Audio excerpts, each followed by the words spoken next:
in terms of how things have changed recently. So give me 1 second to pull this up. And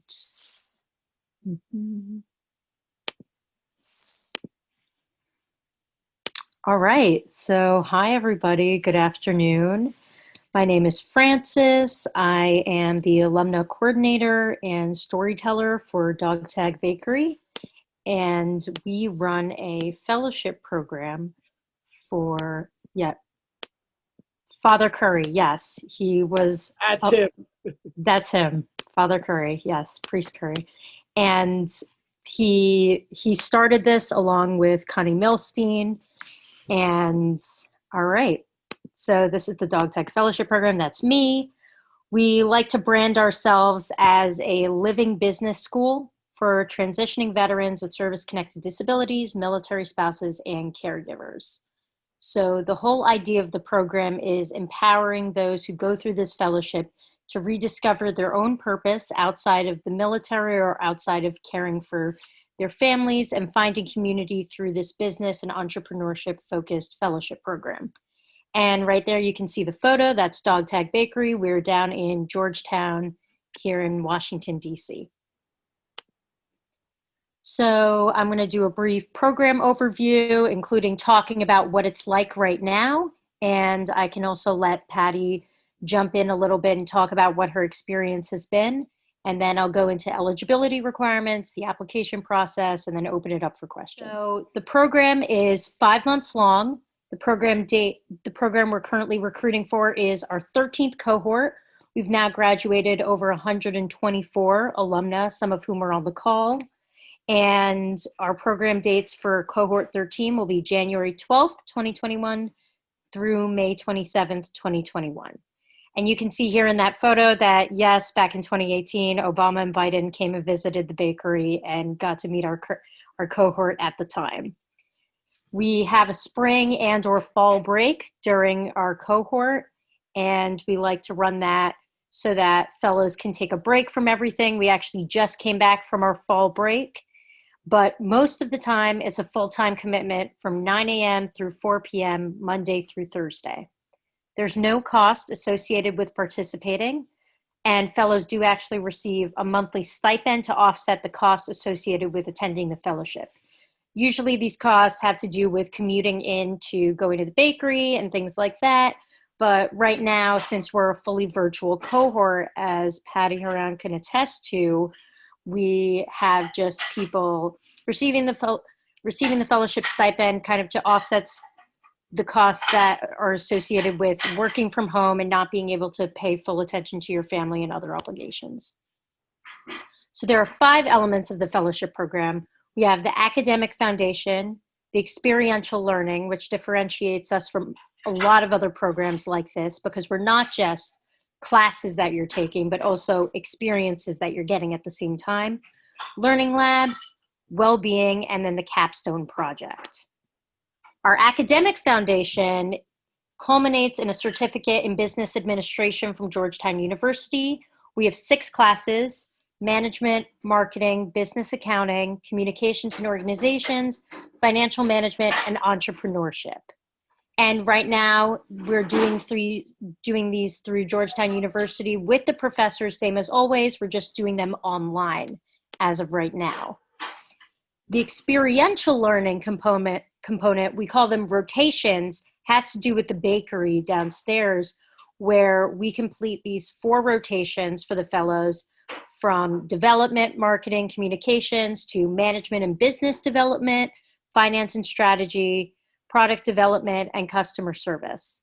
And if, Patty, I don't want to put you on the spot, but I do know that you've been experiencing, and we actually just did a presentation on one of the rotations that you just did.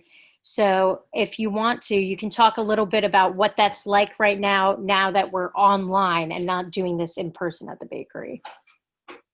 Okay.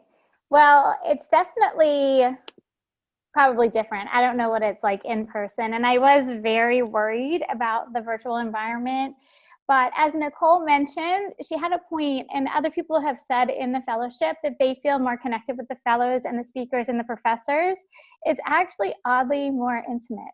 So we have a great, really close-knit group, and everyone helps each other out. And it's just strange that you wouldn't think that virtually. And we have people from all over the country that are attending right now. So actually location is not a limitation. So if any of you guys feel like maybe you couldn't participate because you can't come to DC in January, this would be a perfect opportunity, because I think you guys are going to stay virtual, right? Probably.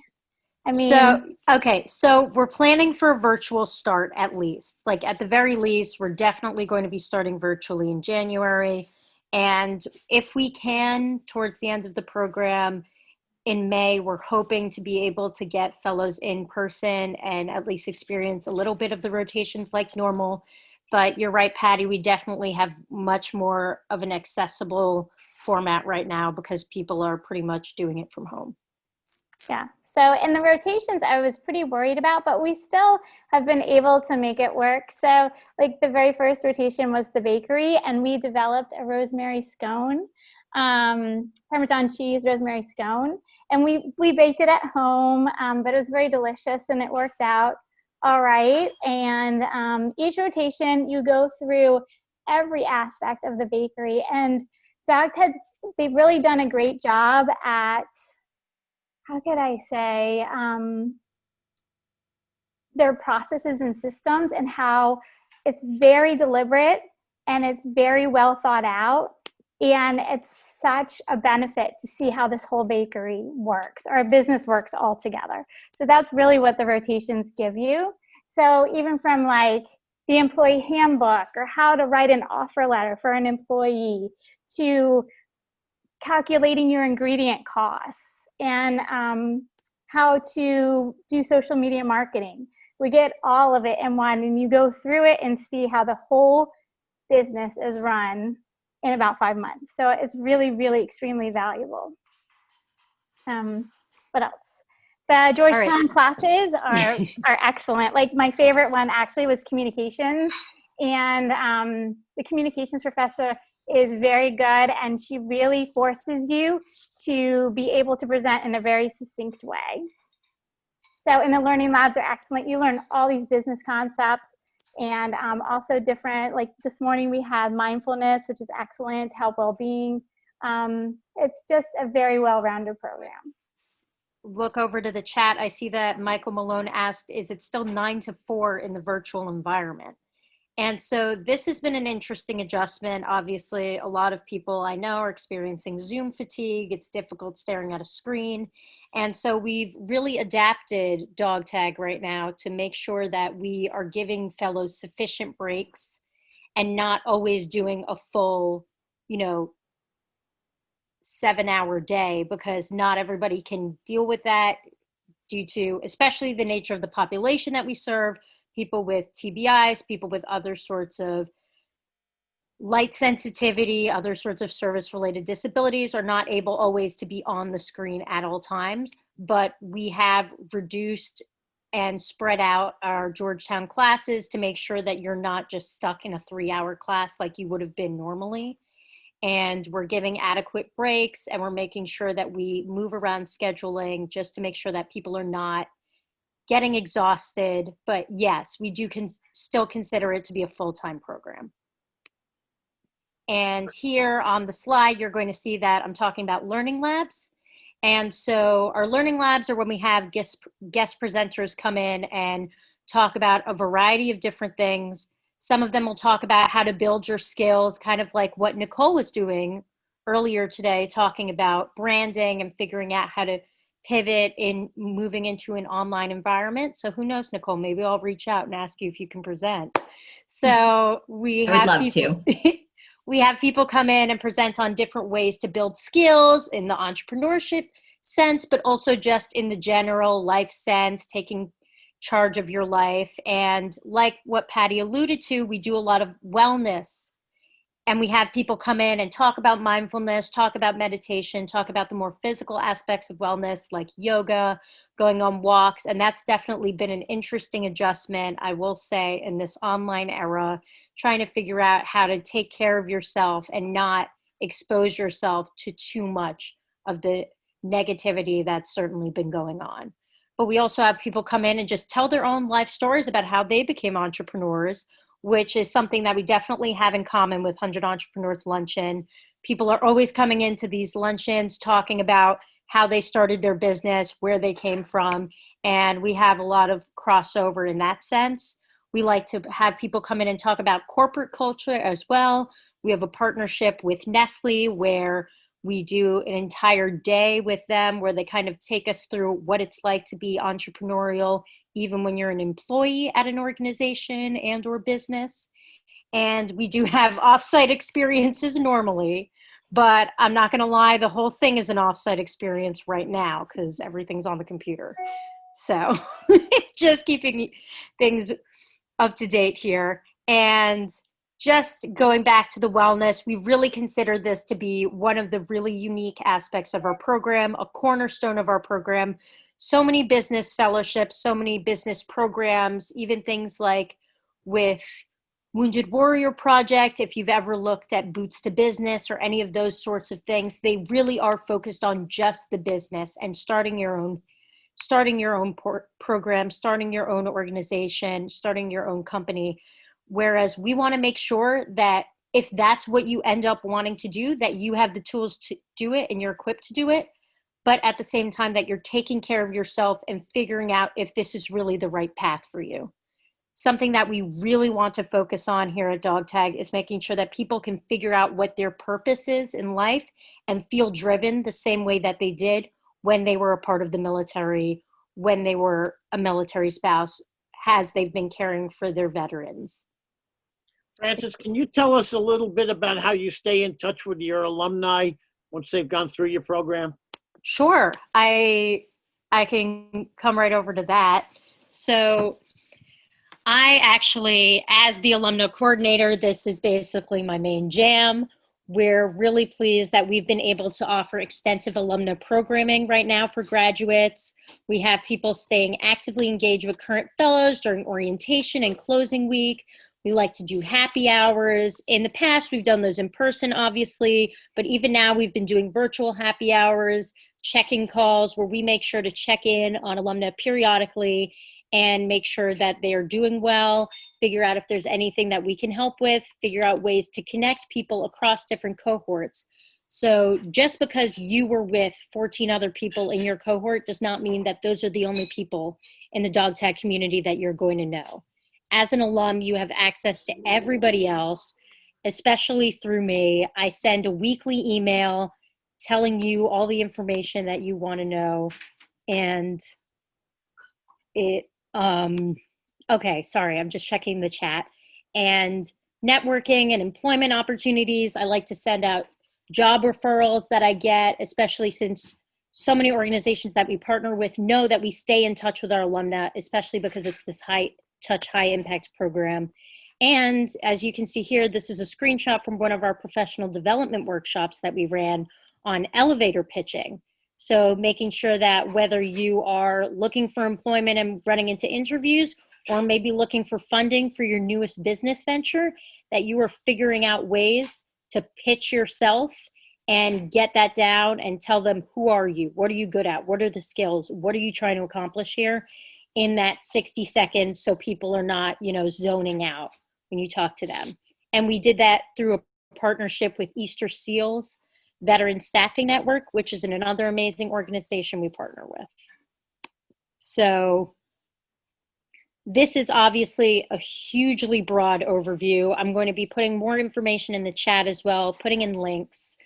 But I also just want to move over here to the eligibility requirements so that you're aware of what we're looking for people as of right now.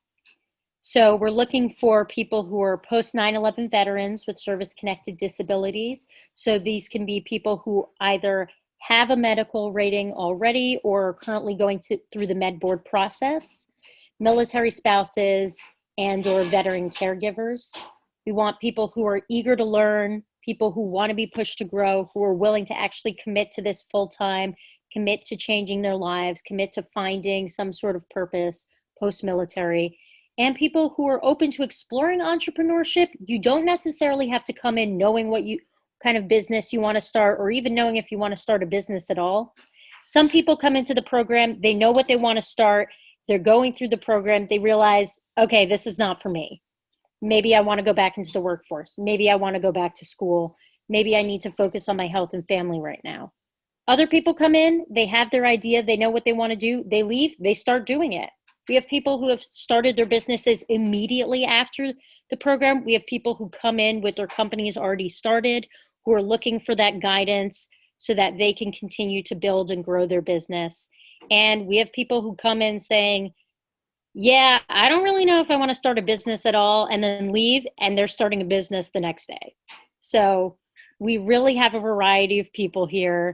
And I want to throw it over also just to talking about the fact that we do have this minor plan to be having some of cohort 13 conducted in person at our Washington, D.C. location right now. But obviously, it's way too early to tell. We don't know what's going on. Everybody's kind of just playing it by ear. But rest assured, regardless of whether you do the fellowship in person for part of it or not, or you end up having a fully virtual cohort, you're going to be getting the same level of attention, the same quality of education that we've been giving throughout the 5 years that we've been in business. The documentation requirements, we have DD 214 forms if you're a veteran or you're getting discharged. VA documentation of disability ratings. Obviously, spouses are exempt from this requirement, and a letter of recommendation that can just come from anybody who knows you in a professional or personal capacity that isn't a family member. Yeah, I'm coming now to the end of my slides. Totally willing to open it up to questions, hear what people have to say. Also, if any of the alums that are on the call want to give a little shout out or say something, I'm not going to put you on the spot or call you out, but I know that Patty volunteered in advance, which is why I did that to her.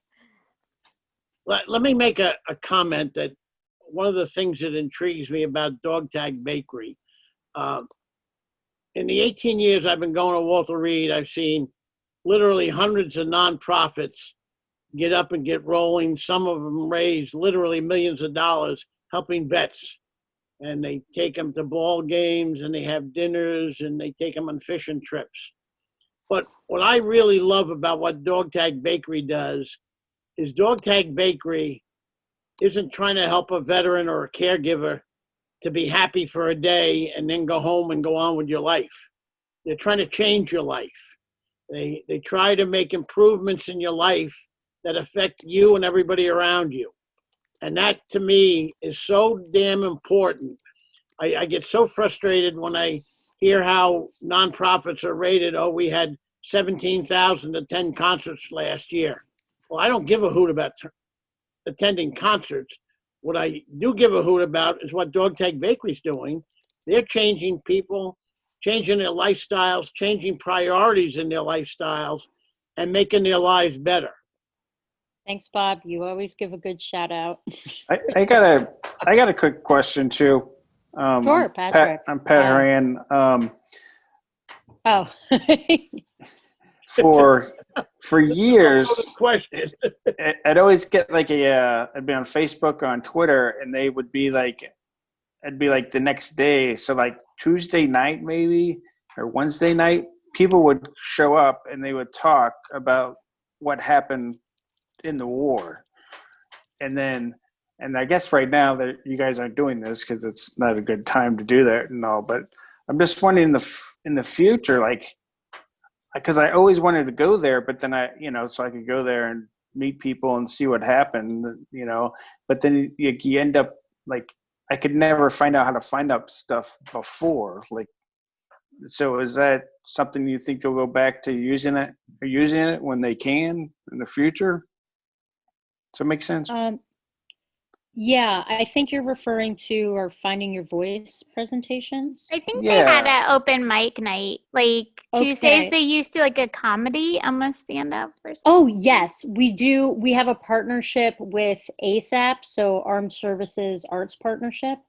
And people do come in and do that, but that's not actually through Dog Tag. We just let them use our space. And I know that ASAP is still doing that in a virtual environment right now. Oh, I thought they had another one where you just went and talked and told people like 10 minutes about what, how you're excited and you feel better than what happened in the war and all that stuff. No. That's going Well, to be Francis's next assignment. yeah, Good. I'm trying to, I'm trying to ascertain what you mean.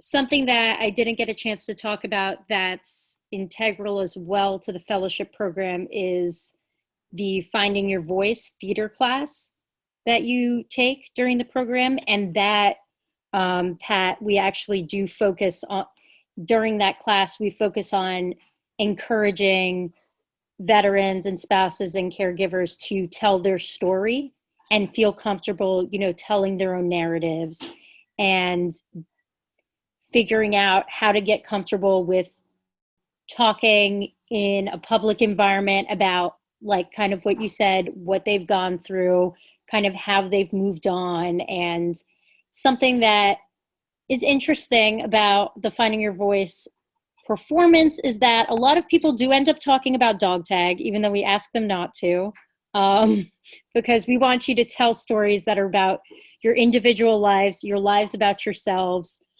what are the things you've been through. But Pat, that's definitely a major component of the program. And your wife is actually going to be doing that at the end when she graduates, and you'll be able to see her performing that and telling her story, which I'm sure is wrapped up with yours as well. I'm Andrea. I was just wondering, I know that you mentioned that the schedule was 9 to 4, Monday through Friday, in person anyway, I guess what I'm wanting to ask is, like, when like a day finishes, is it, and please don't misunderstand me. I'm not trying to say like, if it's too work intensive, I'm not gonna be interested. I was, because I am trying to start a business, and I'm just trying to figure out, like, if I start into a fellowship, which would be awesome, how much more time after like the day would you be putting forth during the fellowship, if you're possibly, I know I'm just thinking ahead, possibly either trying to start a business or something like that. Actually, Patty can attest to this right now because she's doing the fellowship full time. So Patty, if you want to take that question. Well, there's definitely homework and hours outside of class that you are going to be working, especially with the Georgetown classes, because they'll be reading and some different assignments. But some of it is actually putting the energy into the business planning. So there's the capstone, and a lot of people already have businesses that are in the program and they're making it work. If you already have a living business, it's actually great because you can take it all the way through, and you can challenge all the ideas you have through the program. So one of the big things is, what value are you adding to your customers? What is different about what you're offering? And is there a need for it? And really investigating that, and really investigating the market, and if it will be a success. So I don't think you have to think of it as like, I have to put my business aside and then focus on this. You're kind of bringing it all the way through. And hopefully at the end, you'll have a better product, a better idea, and a direction, like a more focused direction. But there is work outside. So it's not just like 9 to 4, and you're kind of done. But you do have the 3 days. You have Friday, Saturday, and Sunday to do a lot of the work as well. And there's some group projects also, which is helpful because then other people share the load. Yeah.